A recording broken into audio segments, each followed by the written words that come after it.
each one of these strategies for snowproofing these tires is going to cost less than 10 bucks. So if that sounds right in your budget like it does for me, then let's try them out. So here's my bike right here. It's a Santa Cruz Nomad. It's a few years old. It's not carbon fiber. It is still aluminum. I didn't have enough money to pay for a fat bike, and so this is kind of what I'm stuck with.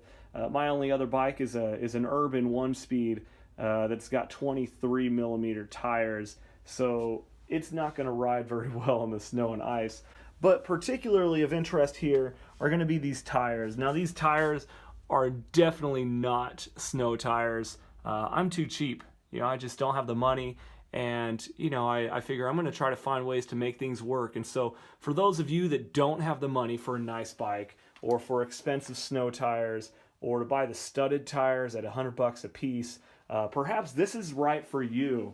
So my options here, what I'm going to be doing, so I have these Giax Mezcal tires, 2.3s here that I'm going to be using for one style of snowproofing my bike. And here's the other tire that I'm going to be using. It's a Bontrager. Now with this, why I chose this tire, I have a lot of tires in the garage, and some of them are nice. This is a decent tire, but it's old. It's nothing specific, and the reason I chose this one is because it has the knobby tread on it, which is going to make for really good putting screws through. So the two main strategies I'm going to be using for my snowproofing is going to be whether I'm going to be running a cable, as you can see right here, or if I'm going to be using screws to make kind of wannabe studs in my tire. This is what we're going to need today. I've got a 1/8 inch cable that's 20 feet long. Sorry, I'm kind of wearing gloves. It's cold in my house here, but it's 20 feet long. Also with that, you're going to need a ferrule and a stop kit for this cable. You're only going to need one of those to stop it. We're only going to link this cable from front to back. And then also we're going to have some paracord. This stuff's pretty strong. The idea with this though is that it's not going to be ridden on by the bike. So really, anything that's strong, this is $1.50 or something like that at Walmart. Then of course I've got a various amount of pliers here just to crimp and bend the cable as we go, and then a set of wire cutters. Now if you have anything stronger than that, that'd be good. This 1/8 inch cable is going to be a beast to cut, but we only need to cut it. But it's 20 feet long. Also with that, you're going to need a ferrule and a stop kit for this cable. You're only going to need one of those to stop it. We're only going to link this cable from front to back. And then also we're going to have some paracord. This stuff's pretty strong. The idea with this though is that it's not going to be ridden on by the bike. So really, anything that's strong, this is $1.50 or something like that at Walmart. Then of course I've got a various amount of pliers here just to crimp and bend the cable as we go, and then a set of wire cutters. Now if you have anything stronger than that, that'd be good. This 1/8 inch cable is going to be a beast to cut, but we only need to cut it once. I've got my spare bike tool kit here, and then a spare box of a couple extra pliers, of course. And then of course you can't do this without the tire. Now this is going to be super difficult if you tried to do it without the tire inflated all the way. So have the wheel mounted on the tire and ready to go at the pressure that you want it to be at before you put all of this on. But without further ado, let's get to this. So you can see what I started here. I bent the cable just at a couple places so far, and how I measured where I wanted to bend this at was I took about a mid position, about where this gray meets the black on the side of the tire, and I'm running this zigzag from spoke to spoke. So every spoke that you can see that's on this side of the wheel, like this one, and that one, and the next one, this one, all of those spokes will have the cable that bends at the same side. So the cable is going to bend right here, and then it's going to bend over here on the other side on this cable right here, and then it's going to bend over here, and then it's going to bend down here, then it's going to come back over here. So the cable is going to zigzag across the bike tire. You can see with this tire, if I take this cable and put it right about there, again, it's going to peak. It's going to peak right about where that gray meets the black.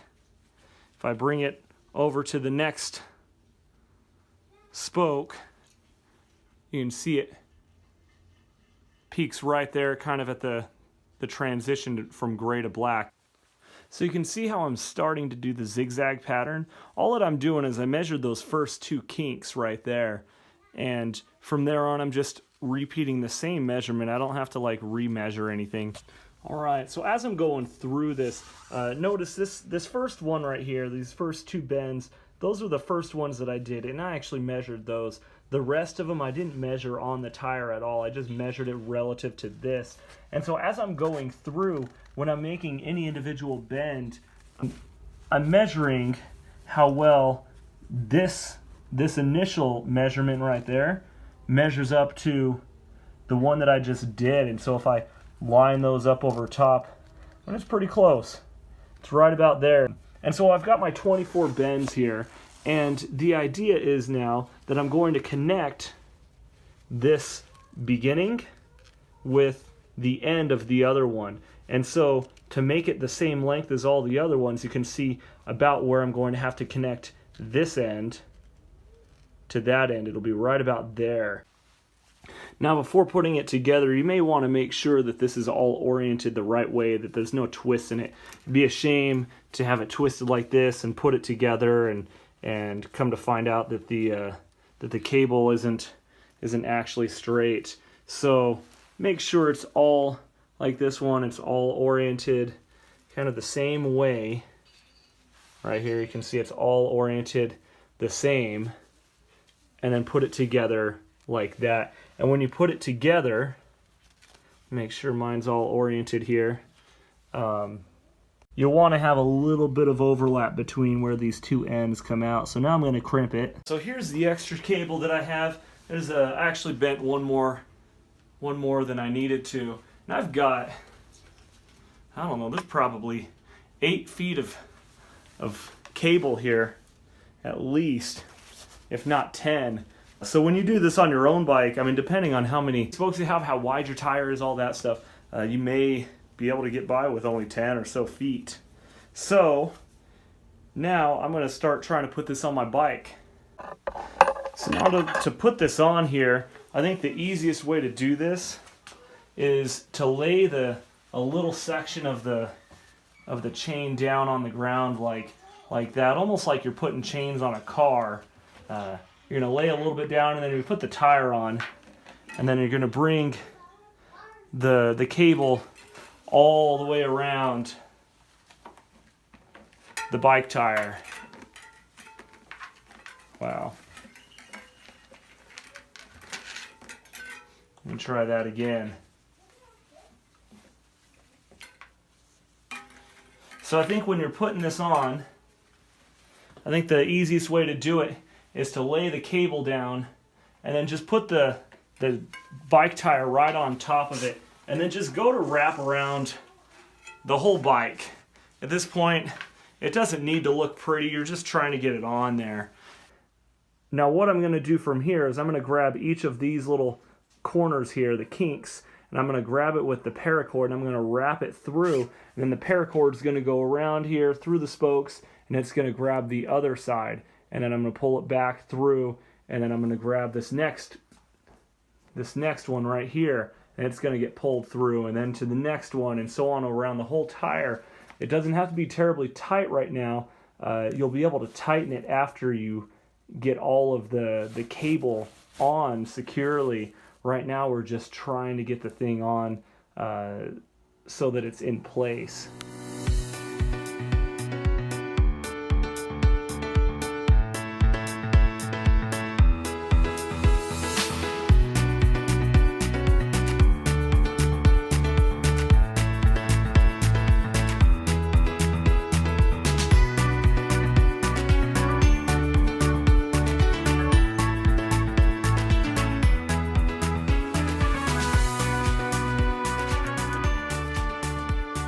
So here's the finished product on my bike.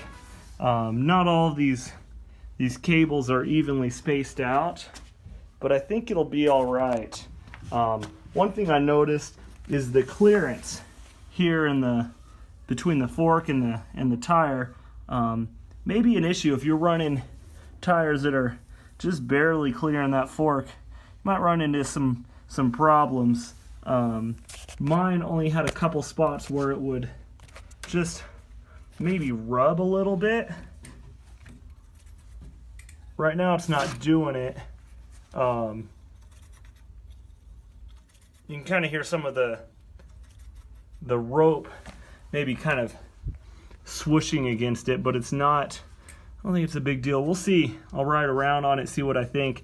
You may have to be doing a little bit of tightening between, you know, some of these ropes here to bring the cables in tighter so that the cables aren't poking out as much. Beyond that though, I'm excited. I'm gonna give it a good solid ride tomorrow and see how she treats me. Well, everybody, give me a solid thumbs up if you like this, if you thought it was useful. Subscribe and share it with everyone else. Leave any comments too, any thoughts that you have on this and ways that you could make it a little bit easier, or ways that made sense. If anyone's tried this, let me know. That'd be awesome. Also, try out my weekly video blog. I've got a 365-day bike challenge, which I'll be following through my weekly video blog of the broken seat post. Well, everybody, thank you for watching the German Montana put his cables on his bike. Follow my weekly posts and subscribe, and please like me. Tell your friends, get the word out there, and we'll see you next week. Subscribe, like, share.